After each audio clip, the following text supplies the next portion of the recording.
আসসালামু আলাইকুম। আশা কৰোঁ সকলোৱে ভালে আছে। আমাৰ মাজত পবিত্ৰ মাহে ৰমজান চলি আছে, আমি সকলোৱে জানো। এই পবিত্ৰ মাহে ৰমজানত কিছুমান আমল আছে।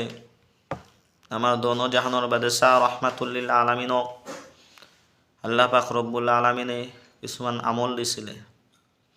এই পবিত্ৰ মাহে ৰমজানত 4টা আমল বেছি ভালদৰে কৰিব লাগে। 1 নম্বৰ আমল হৈছে কালিমায়ে শাহাদাত। কালিমায়ে শাহাদাত বেছি বেছি তেলাওয়াত কৰা। আশহাদু আল্লা ইলাহা ইল্লাল্লাহু ওয়াহদাহু লা শারীকা লাহু ওয়া আশহাদু আন্না মুহাম্মাদান আবদুহু ওয়া রাসূলুহু। এটো বেছি বেছি তেলাওয়াত কৰিব লাগিব। 2 নম্বৰ আমল হৈছে বেছিকৈ ইস্তিগফাৰ কৰা। যেনেকৈ দোনো জাহানৰ বাদশাহ ৰহমাতুল্লিল আলামিন তেখেতে মাছুম আছিলে, তেখেতৰ কোনো গুনাহ নাছিলে। কিন্তু পবিত্ৰ মাহে ৰমজান যেতিয়া আছিলে, এই মাহে ৰমজানত আমাৰ দোনো জাহানৰ বাদশাহ ৰহমাতুল্লিল আলামিনে ৰাতিপুৱাৰ পৰা সন্ধিয়ালৈকে দৈনিক 70 বাৰকৈ অধিক তেখেতে ইস্তিগফাৰ কৰিছিলে। কিহৰ কাৰণে? কেৱল উম্মতৰ কাৰণে।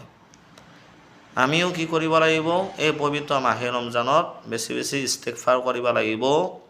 যেহেতু 11 মাহে আমাৰ গুনাহ হৈছে, ইমান গুনাহ যে সেই গুনাহবিলাক যদি আমি মাফ কৰিব বিচাৰোঁ, তেতিয়াহ'লে আমি বেছি বেছি ইস্তিগফাৰ কৰাটো জৰুৰী হয়।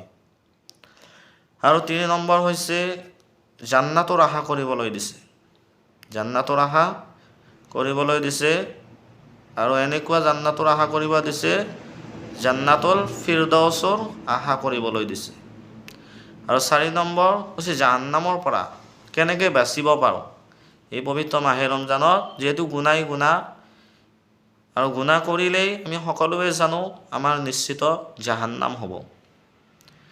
সেয়ে আমি সকলোৱে জাহান্নামৰ পৰা কেনেকৈ বাচিব পাৰোঁ, কি ৰাস্তাত গ'লে, কি ৰাস্তা ইখতিয়াৰ কৰিলে আমি জান্নাতি হ'ব পাৰোঁ, জান্নাতত যাব পাৰোঁ, সেই ৰাস্তাটো ইখতিয়াৰ কৰাটো আমাৰ সকলোৰে জৰুৰী হয়। সেইকাৰণে জাহান্নামৰ পৰা বাচি জান্নাতত যোৱাৰ কাৰণে আশা কৰিব লাগিব আৰু ভাবিব লাগিব, চিন্তা কৰিব লাগিব। সেইকাৰণে এই পবিত্ৰ মাহে ৰমজানত আমি এই 4টা আমল শুদ্ধভাৱে কৰিব লাগিব। যদি এই 4টা আমল ভালদৰে কৰিব পাৰোঁ, নিশ্চিত আমি সকলোৱে জান্নাতবাসী হ'বলৈ পাৰিম। ওয়া আখিৰি দাৱানা আনিল হামদুলিল্লাহি ৰব্বিল আলামিন।